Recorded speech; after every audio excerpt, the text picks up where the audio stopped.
Comme vous le savez, à chaque semaine, je m'en viens vous entretenir sur certains sujets pour vous aider finalement à optimiser vos performances, avoir plus de résultats, plus de succès, mais aussi faire davantage de sens dans votre business. Ouais, je viens de vous parler de médias sociaux. Parce que je pense que vous en êtes conscient. On est actuellement sur une plateforme qui utilise les médias sociaux. Vous êtes conscient que Internet et les médias sociaux ont complètement chamboulé notre vie ces dernières années et dernières plusieurs années, je vous dirais, mais ça reste que on a complètement changé notre mode de fonctionnement et aujourd'hui, c'est impossible de s'imaginer une vie ou pratiquement sans médias sociaux et encore plus dans la période qu'on traverse actuellement. Je ne sais pas si vous le savez, là, mais au niveau des statistiques, je vais vous parler de quelques statistiques. Ça se peut que je regarde mes notes pour être certain de vous donner les bons chiffres, là, mais je veux juste qu'on prenne la conscience de l'ampleur de cette nouvelle machine-là. Puis je dis nouvelle, là, parce qu'elle est quand même pas très, très vieille, mais ça reste qu'elle a déjà une place importante dans notre quotidien. Et on va voir ensemble qu'est-ce que ça peut représenter et comment on peut faire en sorte d'attirer davantage de clients en passant par les médias sociaux.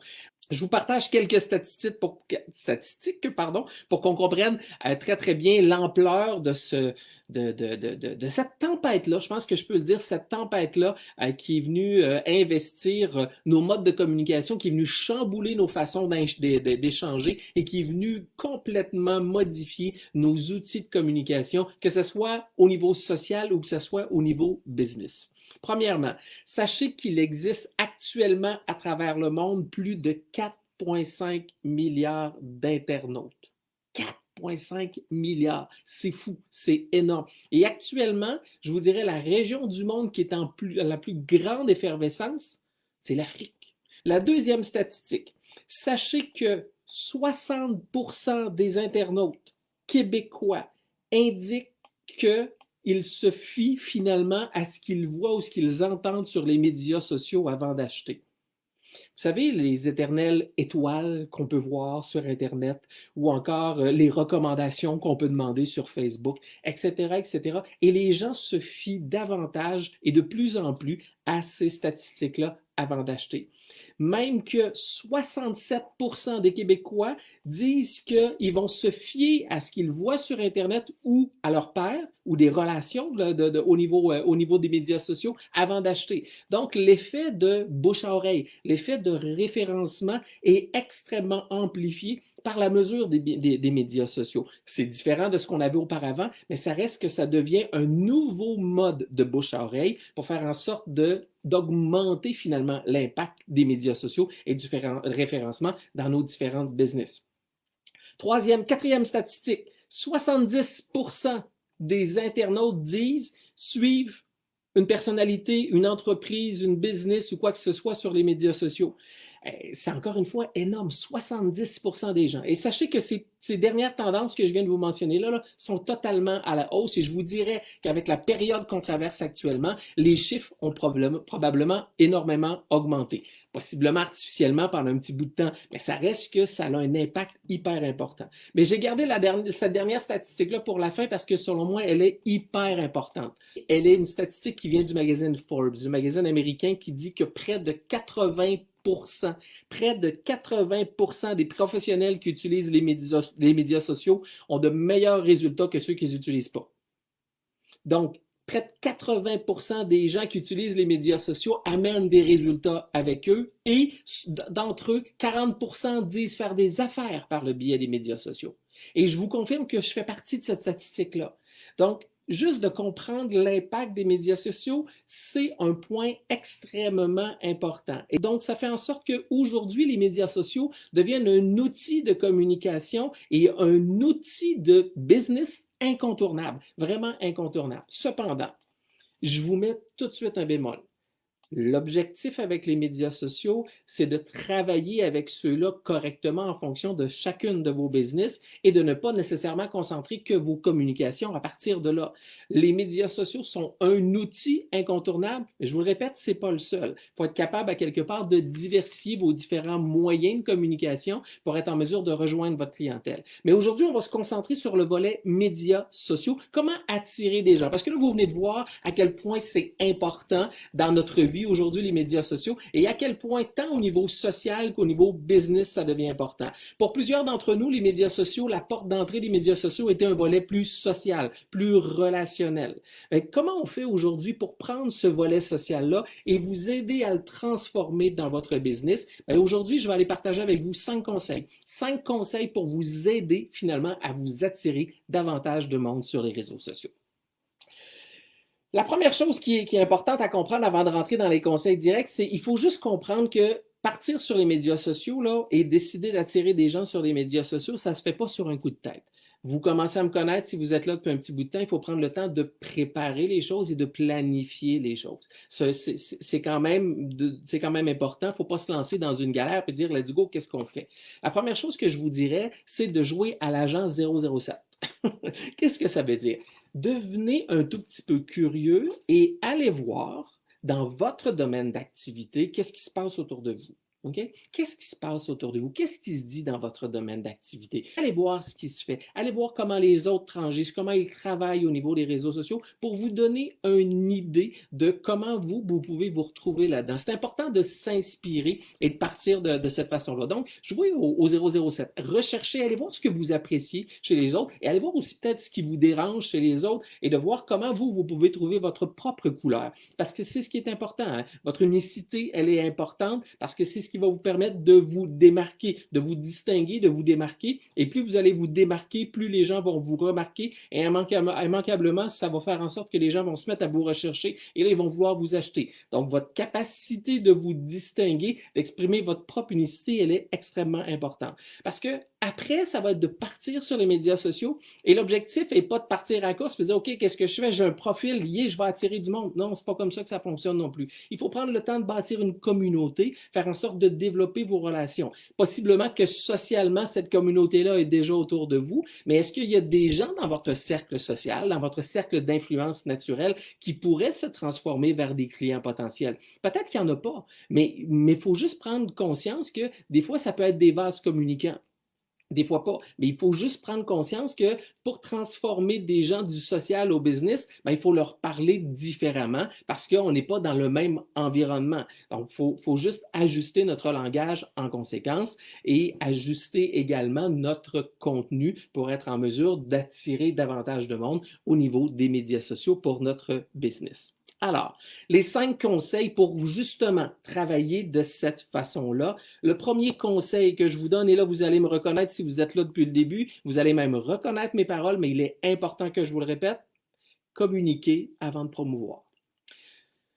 Vous le savez, dans le processus, c'est encore plus important aujourd'hui. Je vous dirais, on est sensible à la vente pour la vente, puis la promotion pour la promotion, puis je vous le rappelle, je ne vous dis pas de ne pas faire de promotion, je ne vous dis pas de ne pas faire de prospection. Par contre, plus vous allez communiquer, plus vous allez créer du contenu à valeur ajoutée, c'est-à-dire qui va répondre aux enjeux, aux défis de vos clients, bien, plus les gens vont être attirés vers vous. Rappelons-nous tout de suite le modèle des 4 clés fondamentales du marketing, c'est-à-dire le modèle AIDA.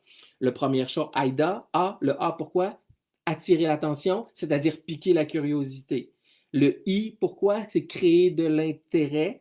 Et ensuite, le D pour créer du désir. Ces 3 points-là, le dernier A, c'est pour vraiment passer à l'action, c'est-à-dire faire la vente. Mais de communiquer avant de promouvoir va vous permettre d'aller chercher les 3 premiers points. Quand je vous disais de trouver votre couleur, trouver votre unicité, votre capacité de distinction, c'est là que vous allez capter l'attention. C'est là que vous allez piquer la curiosité des gens qui vont vouloir en savoir davantage. Et là, il faut vous créer l'intérêt. Et en créant l'intérêt, vous allez par la suite travailler à susciter le désir. Et tout ça, vous devez le faire en communiquant, en partageant vos trucs, vos idées, vos conseils, en travaillant à faire en sorte de donner à votre votre client ce qu'il recherche pour que lui puisse s'améliorer. On n'oublie jamais que du marketing, c'est une promesse de transformation, d'évolution, de progression. Donc, plus vous allez communiquer avant de promouvoir en partageant vos meilleures recettes, vos meilleurs trucs, plus vous allez effectivement capter l'intérêt,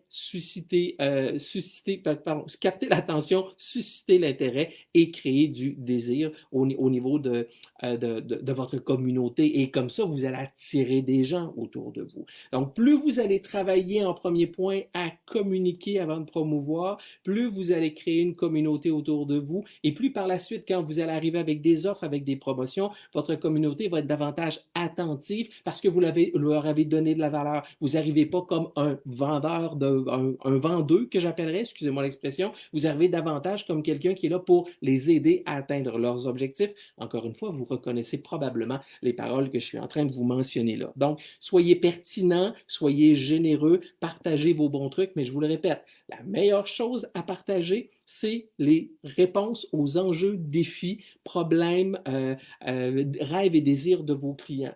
Si vos clients vous posent des questions, exemple, si un client vous pose une question par rapport à votre domaine d'activité, bien, cette question-là, si lui se la pose, il y a probablement un paquet d'autres mondes autour qui se la posent. Voilà une possibilité de partager du contenu. J'ai eu une certaine question, voici la question que j'ai eue, qu'est-ce que vous en pensez? Partagez le point par rapport à ça. C'est aussi simple que ça, on n'a pas besoin de réinventer la roue. Donc, le premier point, c'est du partage d'informations, c'est-à-dire de communiquer, de créer de la valeur et de pas nécessairement juste de faire de la promotion en partant. Ça, c'est la première clé.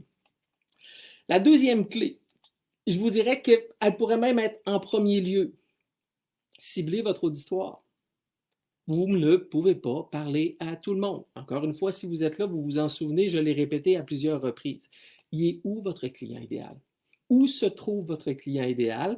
Et c'est important de comprendre qu'il y a différents médias sociaux et que d'essayer de tout investir les médias sociaux en même temps, vous allez tout simplement vous diluer. Où est votre clientèle?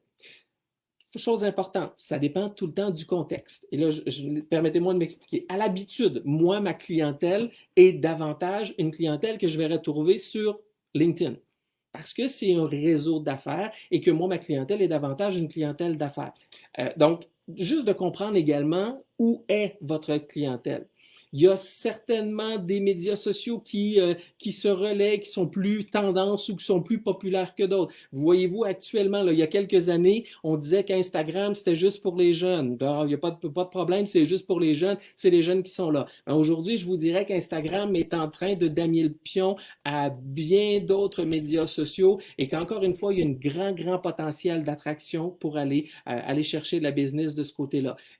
Il faut juste prendre le temps de se poser les bonnes questions et pas d'essayer de tout faire. Si vous pensez que votre clientèle est plus sur Facebook, prenez le temps d'investir davantage du temps sur Facebook. Ou à la limite, si vous pensez qu'il est plus sur LinkedIn, prenez le temps d'investir LinkedIn. Mais essayez pas de tout faire en même temps. Vous allez vous diluer et vous allez perdre le rythme et finalement, vous attirerez personne et vous allez dire, ben là, j'ai l'impression de perdre mon temps. Ben, c'est certain parce qu'à quelque part, vous n'avez pas de retombées. Il faut prendre le temps de se concentrer, de focaliser au bon endroit pour dire ben, c'est plus là que je vais aller puis je vais me concentrer de cette façon-là. Donc, où est votre client?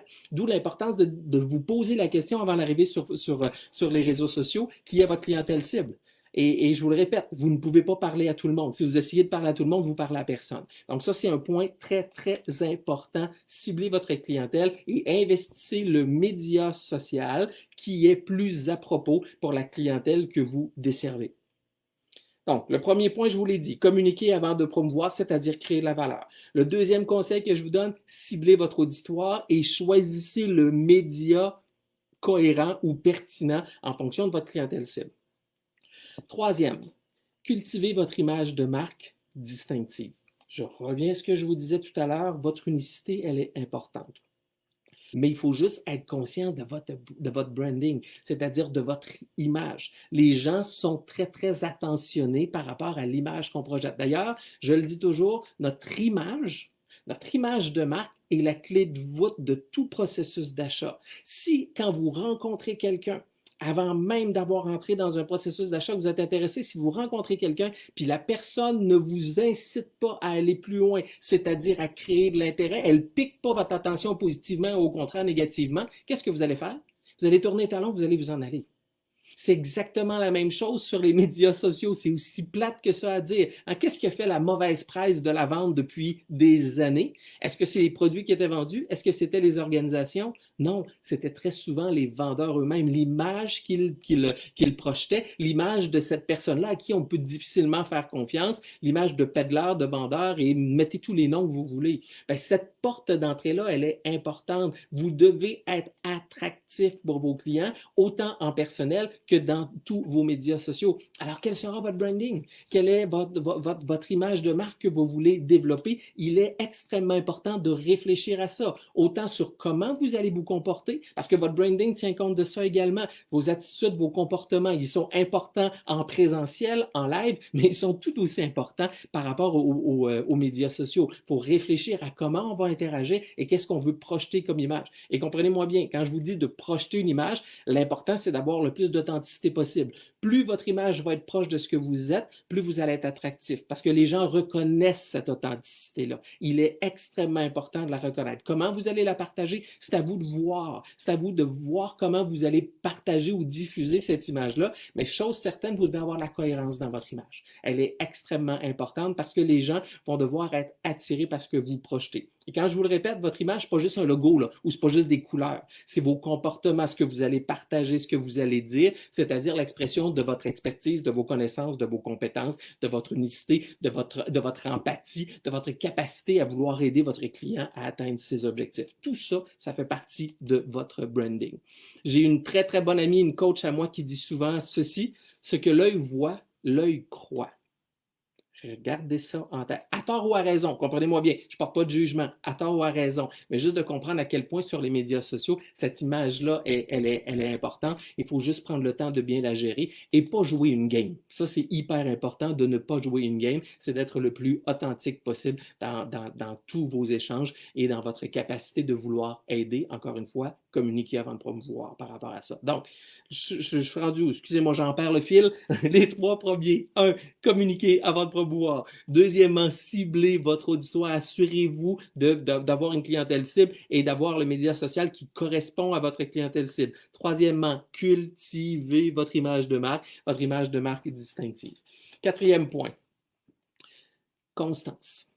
La périodicité de ce que vous allez faire, plus vous allez être présent de façon périodique, de façon constante, avec une fréquence établie, c'est ce qui crée l'engagement.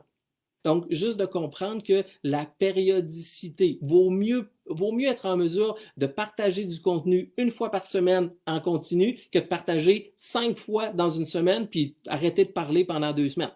Ça ne sert à rien. Essayez de faire en sorte de garder une certaine constance de publication pour que les gens fassent en sorte de dire: ah, c'est vrai, on vient de publier, il y a quelque chose de publié. La constance, elle est extrêmement importante parce que, je vous le répète, elle crée l'engagement.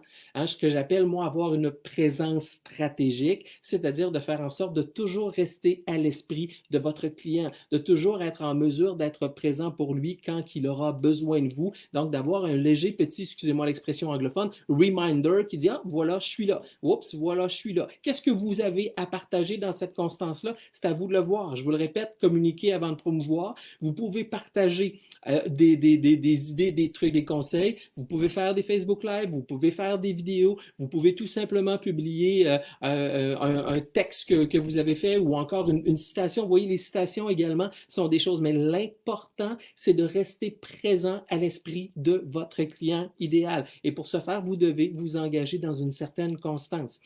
Encore une fois, trouvez votre rythme à vous, ce qui vous convient. Pour certaines personnes, de publier à tous les jours, c'est beaucoup trop. Parfait. Mais si vous pensez que publier 1 fois ou 2 fois par semaine, c'est correct pour vous, parfait. Mais engagez-vous vous-même dans votre propre réussite et de le faire de façon régulière. Vous n'êtes pas capable de le faire de façon régulière? Bien, à ce moment-là, réfléchissez à dire: bien, OK, moi, je ne suis pas capable de le faire, mais est-ce qu'il y a quelqu'un qui peut m'aider, qui peut m'accompagner là-dedans? Encore une fois, tout dépendant de votre budget, mais si cette personne-là qui peut vous aider vous permet d'aller chercher par en arrière plus d'attraction de clients et plus de possibilités de conversion pour terminer votre modèle AIDA, c'est-à-dire par un appel à l'action, c'est-à-dire une vente, à ce moment-là, c'est rentable. Mais c'est à vous de voir qu'est-ce que vous êtes capable de faire et comment vous êtes capable de le faire. Mais je vous le répète, la constance crée l'engagement. Et le dernier point, et non le moindre, qu'on oublie peut-être et qui est tellement important, en tout cas, à mes yeux, à moi, peut-être pas pour les yeux de tout le monde. Comprenez-moi bien, j'ai peut-être un filtre là, je vous le permets, j'ai peut-être un filtre, mais il est pour moi hyper important dans le mode d'affaires, c'est porter attention à votre orthographe, s'il vous plaît, et portez attention à comment vous pouvez vous exprimer. Et là, loin de moi l'idée de rentrer dans un jugement. C'est absolument pas ça. Par contre, pour moi, lire un texte bourré de fautes, ça me joue un tout petit peu sur la validité du professionnel qui est en avant de moi ou de l'expert qui veut partager ses principes, ses idées, ses trucs. Je ne suis pas en train de vous dire que vous ne pouvez pas faire des coquilles, vous ne pouvez pas faire des erreurs, c'est pas ce que je vous dis. Mais si dans une phrase, il y a huit erreurs, 8 fautes, ben, des fois, ça peut peut-être être un peu plus difficile à l'œil. Je le sais, on n'a pas tous la capacité d'avoir un français impeccable, puis je comprends très, très, très bien ça. Mais je vous dirais peut-être que juste de prendre le temps de le prévoir, ou peut-être juste de voir s'il n'y a pas quelqu'un dans votre entourage qui pourrait tout simplement réviser et corriger ce que vous avez à faire. Et c'est juste de prendre le temps. Encore une fois, allez pas chercher des mots que vous ne dites pas. Soyez authentique avec ce que vous êtes. Utilisez pas des mots à 100 pièces si dans votre vocabulaire normal, vous les utilisez pas. Essayez d'avoir encore une fois le plus de cohérence possible, mais encore une fois, votre orthographe fait partie également de l'image que vous pouvez projeter. Faites attention, prenez juste le temps de vous relire à la limite. C'est juste ça que je vous dis. Prenez juste le temps de vous relire parce que vous pouvez très bien l'écrire à l'avance et quand c'est le temps de publier, ben, prendre le temps de vous relire, faire un copier-coller puis le mettre sur votre post. C'est aussi simple que ça. Mais prenez juste le temps de vous relire, de prendre un petit peu de recul pour vous permettre de corriger le plus possible les fautes à ce niveau-là. Donc, je vous reviens par rapport à tout ce que je viens de vous dire là. Attirer sur les médias sociaux, c'est possible. Je vous le répète, près de 80% des professionnels qui utilisent les médias sociaux ont plus de succès que ceux qui ne les utilisent pas. Donc, c'est un outil maintenant devenu incontournable. Vous devez à quelque part être présent si vous voulez davantage vous attirer de gens. Encore une fois, je vous le répète, c'est pas la baguette magique, puis c'est pas là que vous allez faire tout votre business. Vous devez quand même continuer de travailler avec d'autres moyens de communication. Par contre, celui-ci est maintenant hyper important et c'est lui qui peut vous permettre d'aller pointer vers vos propres services pour vous amener le plus de conversion et le plus de business possible. Mais pour ce faire, pour attirer des gens, à la base, avant que je vous parle des conseils, rappelez-vous une chose. Commencez par aller voir les gens qui ont peut-être un peu de succès dans votre domaine d'activité, dans ce que vous faites. Allez voir ce qu'ils font. Allez vous intéresser sur ce qu'ils font et trouver votre propre couleur à vous. Ensuite, pour bâtir votre communauté, parce que c'est pas tout d'avoir une belle page ou un beau groupe puis qu'il n'y a rien qui se promène dedans, ça ne sert à rien. 5 conseils, je vous les répète, les 5 conseils. 1. Communiquer avant de promouvoir. Donc, c'est-à-dire de créer du contenu à valeur ajoutée qui va aider vos clients à atteindre leurs objectifs. Très important. Deuxièmement, assurez-vous de cibler votre clientèle. Si vous avez une clientèle d'affaires et que c'est vraiment une clientèle vraiment particulière au niveau affaires, ben, essayez de voir où elle se retrouve. Soyez cohérent en fonction de la clientèle et du média social que vous allez utiliser. Troisièmement, cultivez votre image, c'est-à-dire soyez conscient de votre branding. Hein? Je vous le répète, ce que l'œil voit, ce que l'œil voit, l'œil croit. Donc, c'est important de prendre conscience de ce que vous projetez parce que c'est la porte d'entrée de tout processus d'achat. Si les gens n'aiment pas ce que vous projetez, ils vont se tourner puis ils vont aller voir ailleurs. Peut-être que ce n'est pas votre clientèle cible, c'est parfait comme ça. Mais juste de prendre conscience de qu'est-ce que vous dégagez en tant qu'image professionnelle et de branding, c'est extrêmement important. Ensuite, la constance, la périodicité. Pourquoi? Parce que plus vous allez être constant, plus vous allez créer de l'engagement. L'objectif n'est pas de publier 3 fois pendant une semaine, puis vous laisser lettre morte pendant quelques jours, puis de recommencer après. Ça ne sert à rien. Vous êtes mieux de publier 1 fois par semaine s'il faut, mais de le faire de façon constante à toutes les semaines. Et le dernier point, ben, tout simplement, portez attention à l'orthographe que vous faites à votre français. Je vous le répète, pour certaines personnes, ça a peu d'importance, mais pour d'autres personnes, ça a beaucoup, beaucoup d'importance. Donc, prenez juste le temps de vous relire avant d'écrire toutes sortes de choses qui peuvent finalement venir jouer négativement sur votre image de marque. Alors, Voilà, c'est ce qui fait le tour de votre capacité de le faire. On est sur de la base, là, OK? Genre, je suis conscient, là, on n'est pas dans les trucs précis, puis qu'est-ce que vous pouvez faire, on n'est pas dans les pubs Facebook, puis on n'est pas là. Pour moi, c'était pas là qui était l'important. L'important pour moi aujourd'hui, pour attirer des gens, c'est de bâtir une communauté. Puis pour bâtir une communauté, ça passe par du relationnel. Et le rationnel se bâtit comment? Se bâtit tout simplement quand vous faites du partage d'informations. Il ne peut pas avoir de relation qui se bâtit sans partage d'informations. C'est impossible. C'est totalement impossible. Donc, c'est là le point, c'est-à-dire de partager de l'information, encore une fois, du contenu à valeur ajoutée pour faire en sorte que les gens soient intéressés. On revient toujours au modèle AIDA, hein? C'est-à-dire capter l'attention, susciter l'intérêt, créer le désir et passer à l'action. Donc, les 3 premières étapes peuvent se faire par le volet des médias sociaux.